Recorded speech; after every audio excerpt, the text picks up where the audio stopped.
Hello everyone. Today we are going to start a new series. आज हम लोग grammar का एक नया सीरीज शुरू करने वाले हैं और इसमें इंग्लिश लैंग्वेज का इंट्रोडक्शन से ही शुरुआत किया जाएगा और एकदम जीरो से टॉप लेवल तक आपको ले जाया जाएगा। तो बिना कोई देर किए चलिए स्टार्ट करते हैं। ठीक है, ग्रामर सीरीज का यह पहला पार्ट है और इसमें हम लोग क्या देखने वाले हैं। पहला चीज देखने वाले हैं लैंग्वेज का इंट्रोडक्शन। लैंग्वेज का इंट्रोडक्शन देखेंगे, उसके बाद वर्ड, सेंटेंस और पार्ट्स ऑफ स्पीच, ये 3 टॉपिक इसमें बेसिक लेवल से कंप्लीट करेंगे। और एक चीज जो आपको हमेशा याद रखना है कि अब जो भी पढ़ेंगे आप, अब हमेशा याद रहेगा, अब सब कुछ याद रहेगा। ऐसा पढ़ाया जाएगा कि चीजें याद रहे। चलिए शुरुआत करते हैं। पहला चीज, जब आता है बात लैंग्वेज का, भाषा, लैंग्वेज है क्या। यस, स्कूल में आपने भी पढ़ा होगा कि जिस माध्यम से हम बोलना, लिखना, पढ़ना, ये सब जैसा चीज सीखते हैं उसे ग्रामर कहते हैं। और भाषा, भाषा वह है कि सामने वाला का बात समझ जाए और अपना बात समझा जाए, that is language, right. Language है वही। लेकिन जब कभी भी किसी लैंग्वेज का बात करते हैं तो उसमें मोस्ट इंपॉर्टेंट चीज आता है उसका साउंड। जब हिंदी का बात करते हैं तो जैसा मेरा साउंड निकल रहा है, ये हिंदी का साउंड है। And when we talk about English, so this is the sound of English. ये साउंड थोड़ा देर पहले जो मैं बोला था वो इंग्लिश का था। तो हर भाषा का अपना एक साउंड होता है अलग तरह का, और इसी साउंड का जो सिंबल होता है, जो चिन्ह होता है, ठीक है, उसको हम लोग बोल देते हैं स्क्रिप्ट। अब चिन्ह कैसे वो समझो। जैसे मुझे अगर हिंदी में बोलना है क, यह एक साउंड है हिंदी का, तो इसे लिखने का तरीका है ऐसे, हम लोग क लिखते हैं। तो ये क्या हुआ, क जो साउंड है उसका सिंबल हुआ। वैसे ही इंग्लिश में हम लोग बोलते हैं ए।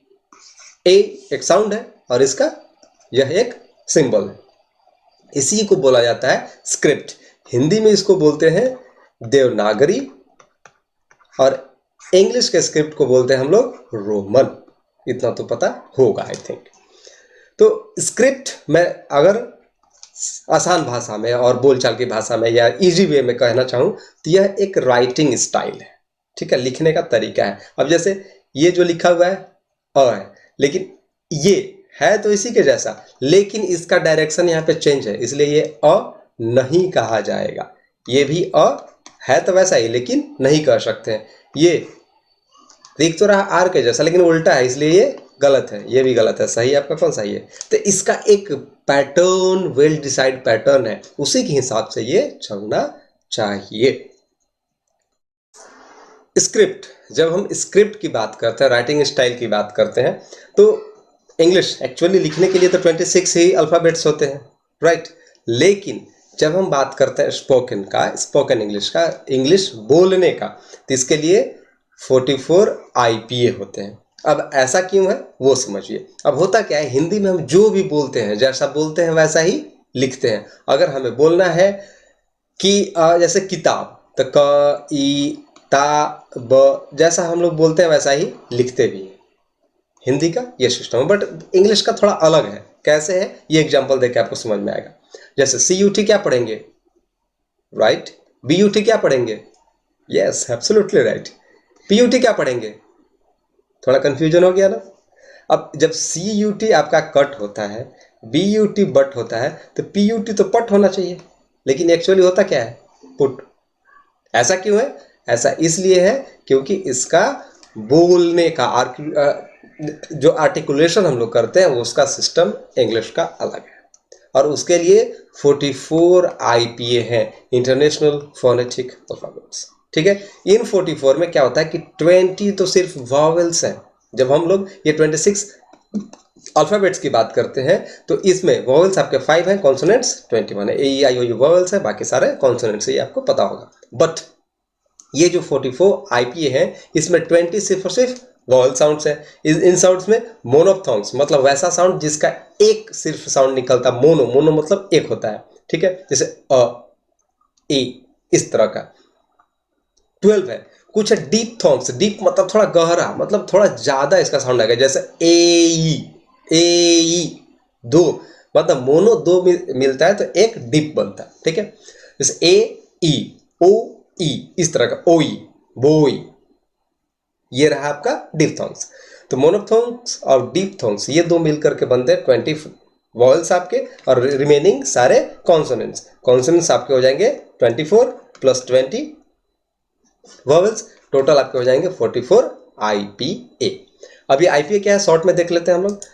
ये जो आपको दिख रहा है सामने ये है आपका IPA चार्ट, ठीक है, ये आपका IPA चार्ट है। इस IPA चार्ट में इंग्लिश के अंदर जितने भी साउंड हैं 44 सारे के सारे यहाँ पे दिए हुए हैं, ठीक। इस पे एक सेपरेट वीडियो बनाया जाएगा। एग्जाम्पल के लिए फर्स्ट वाला मैं बता दूं कि ये जो सिंबल आपको दिख रहा है जो भेड़ जैसा शीप है, इसके बगल में जो दिख रहा है ये ई का साउंड का है, लेकिन थोड़ा सा लंबा, जैसे ई। इसे अगर पढ़ना है तो हम लोग क्या पढ़ेंगे, sheep.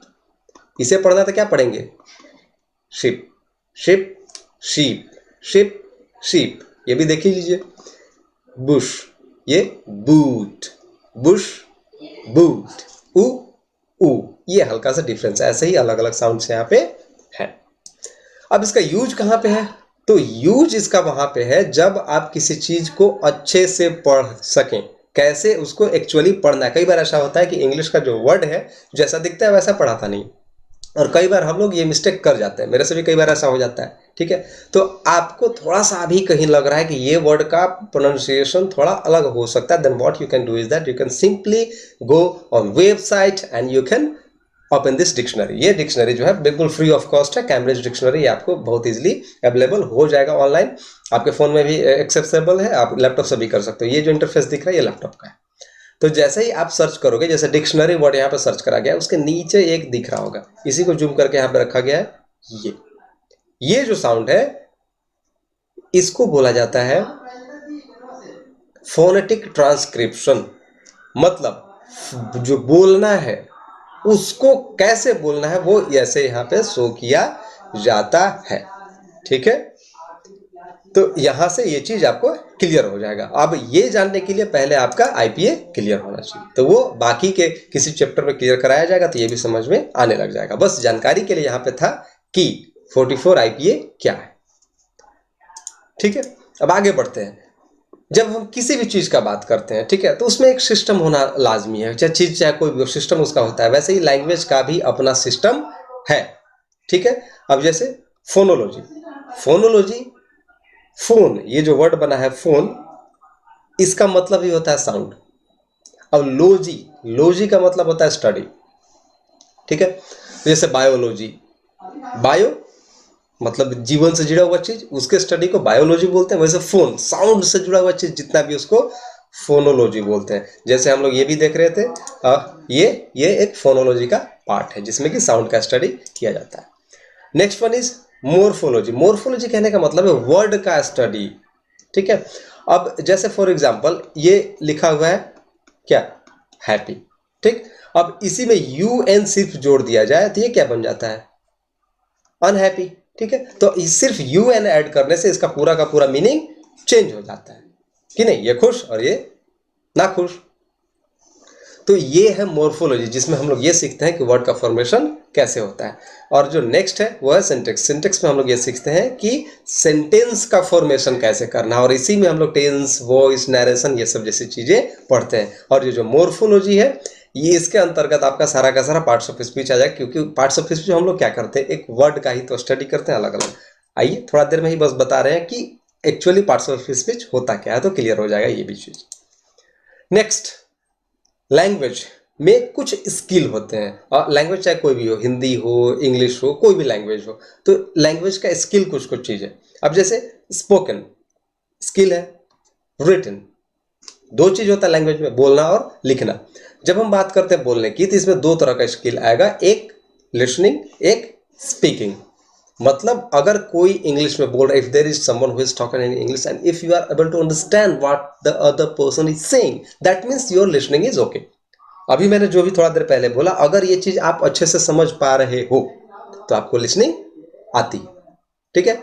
Next one is speaking. So as I was speaking in English, जैसा मैं इंग्लिश अभी बोल रहा हूँ, अभी भी थोड़ा देर पहले जो मैंने बोला, इस तरह की इंग्लिश अगर बोलने आपको आती है, आप किसी से भी इंग्लिश में कन्वर्स कर पा रहे हो, बात कर पा रहे हो, that means you know speaking, आपको स्पीकिंग आती है। ये दो चीज है। Next when we talk about writing English, जब लिखने की बात करते हैं तो पहला आता है रीडिंग। रीडिंग कहने का मतलब बस रीडिंग डालना, वो चीज नहीं। कहने का मतलब अगर आप पढ़ रहे हो तो आपको समझ भी आनी चाहिए, ऐसा नहीं कि सिर्फ पढ़ने आता है, समझना भी आता हो, that is reading. Next one is writing, मतलब लिखना भी आता हो, आपके अंदर कोई आइडिया है, कुछ आप लिखना चाहते हो, बताना चाहते हो तो लिख सको आप। दूसरी और बहुत ही इंटरेस्टिंग चीज जो है वो यह है कि अगर आप स्पीकिंग सीखना चाहते हो, अगर आपको बोलने सीखना है कोई भी लैंग्वेज को, तो आपको सुनना होगा ज़्यादा से ज़्यादा। अगर आपको लिखने सीखना है किसी भी लैंग्वेज को, तो पढ़ना होगा ज़्यादा से ज़्यादा। ठीक है, पढ़ोगे तो जानोगे कैसे लिखना है, सुनोगे तो जानोगे कैसे बोलना है, राइट। ओके, टिल नाउ अब तक हम लोगों ने क्या देखा? लैंग्वेज देखा, साउंड देखा, साउंड का सिंबल्स देखा, स्क्रिप्ट देखा। अब उसके आगे बीच में थोड़ा कुछ कुछ चीजें आ गई थी लैंग्वेज से रिलेटेड। उसके आगे लेटर या अल्फाबेट, यही स्क्रिप्ट हमारा क्या कहेगा? लेटर या अल्फाबेट। थोड़ा देर पहले मैंने बताया था, ये सब जो चीज है ये क्या है? स्क्रिप्ट है। तो यही एक्चुअली हमारा क्या होता है? लेटर होता है या अल्फाबेट होता है। तो ये से लेके जेड तक, ए टू जेड जितना भी है सारा क्या है? लेटर हुआ, और इसी को बोलते हैं अल्फाबेट। अल्फाबेट्स नहीं होगा, हमेशा याद रखिएगा, अल्फाबेट ही होता है। ठीक है, हाँ आप लेटर्स बोल सकते हो, यहाँ पे एस लगा सकते हो, लेकिन इसमें एस नहीं लगेगा। ठीक है, हाँ अलग अलग लैंग्वेज का बहुत सारा अल्फाबेट से तो बोल सकते हैं। ठीक है, एक लैंग्वेज के लिए नहीं। Next is word. तो क्या है वर्ड? जैसे राम एंड श्याम, ये वर्ड हुआ। इसके बारे में डिटेल अभी थोड़ा देर में हम लोग डिस्कस करेंगे। उसके बाद आता है आपका फ्रेज। क्या है फ्रेज? अब जैसे दो तीन वर्ड मिले और कुछ मीनिंगफुल बना दिए, ये दो वर्ड मिले और इसका आपस में कुछ मीनिंग निकल रहा है। फ्रेंड्स, दोस्त है, राम एंड श्याम, राम और श्याम, ये दोनों का मीनिंग कुछ कुछ निकल रहा है। लेकिन अगर यही दोनों फ्रेज को हम लोग मिला दें तो क्या बन जाएगा? एक sentence, Ram and Shyam are friends. ठीक है, तो कोई भी लैंग्वेज इतना से ही चलता है। लैंग्वेज होगा, उसका साउंड होगा, साउंड का सिंबल होगा, स्क्रिप्ट होगा, उसका लेटर होगा, अल्फाबेट होगा, वर्ड बनेगा उससे, फिर फ्रेज बनेगा, सेंटेंस बनेगा, वही सेंटेंस पूरा का पूरा एक बुक लिख देगा। यही तो है लैंग्वेज। ठीक है, अब आगे हम लोग डिटेल में समझने का कोशिश करते हैं कि वर्ड क्या है। अब जैसे ये अगर आप देखो, ये क्या है? अल्फाबेट या लेटर्स है। अब इसी में से हम लोग क्या करते हैं कि कुछ कुछ चीज निकालते हैं, जैसे डी ओ, एक और ये वाला ही ले लेते हैं। ये तीनों को अगर हम मिलाएं तो ओडीजी ये बन सकता है। और यही तीनों को मिला करके हम लोग चाहें तो एक और चीज बन सकता है, वो है दो चीज यहाँ पे बना। ठीक, एक है ओडीजी, एक है जीओडी। अब अगर आप यहाँ ध्यान से देखो तो क्या है? दोनों का दोनों तो लेटर्स ही है। ठीक है, ग्रुप भी बन गया क्योंकि तीन एक साथ मिल गया तो ग्रुप बन गया। तो ग्रुप ऑफ लेटर्स ही है। क्या ये वर्ड हो सकता है क्या? अगर ओडीजी बोले, इसका कोई मीनिंग है?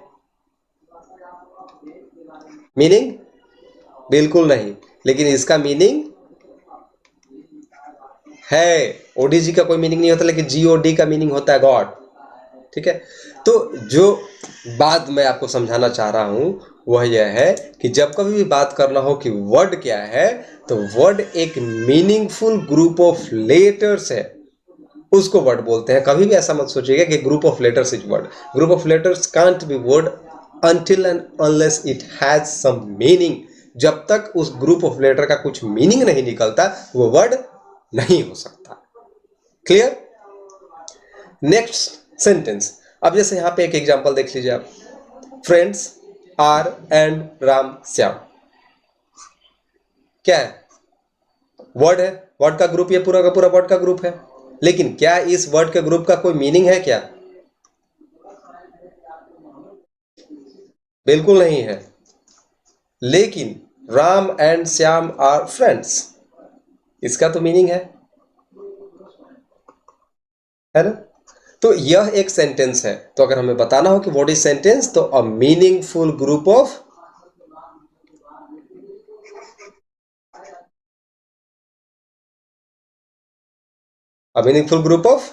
वर्ड्स।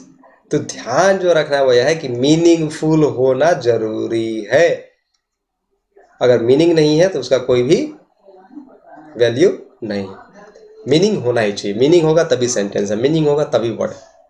ठीक, ये था वर्ड्स एंड सेंटेंस। नेक्स्ट जो हम लोग समझने वाले हैं वो है पार्ट्स ऑफ स्पीच एक्चुअली है क्या, हम लोग वो समझेंगे और बारी बारी एक एक करके अलग अलग पार्ट में अलग अलग वीडियो में हम लोग पढ़ेंगे। अब जैसे एग्जाम्पल के लिए सेंटेंस देखो, Ram and Shyam are good friends.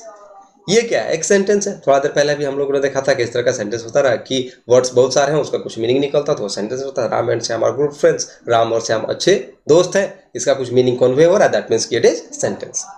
But let me know one thing कि स्पीच होता क्या है।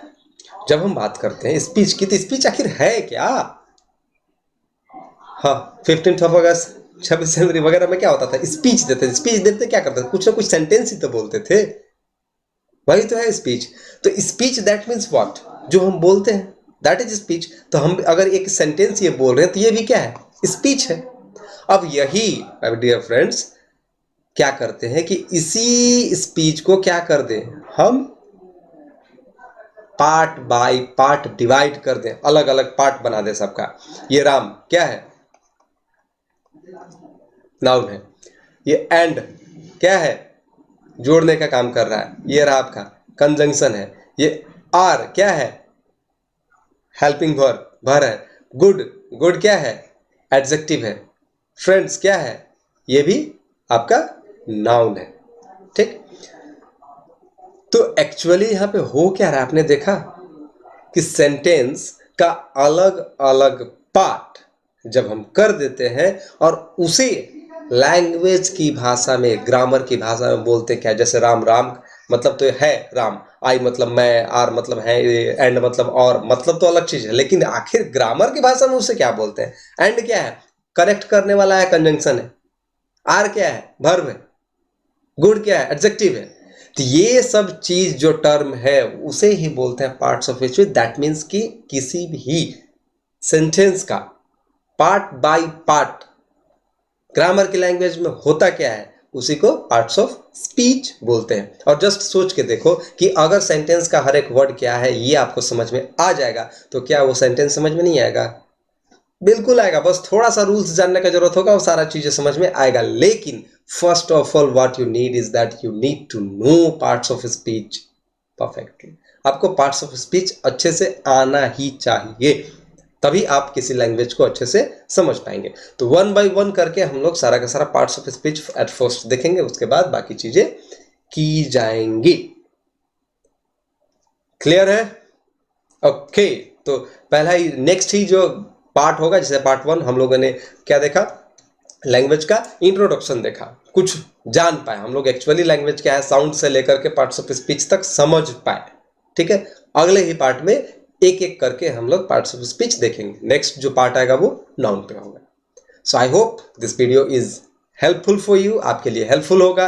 और जो भी लगता है कि ये वीडियो उनके लिए हेल्पफुल हो सकता है, kind request, please share this video.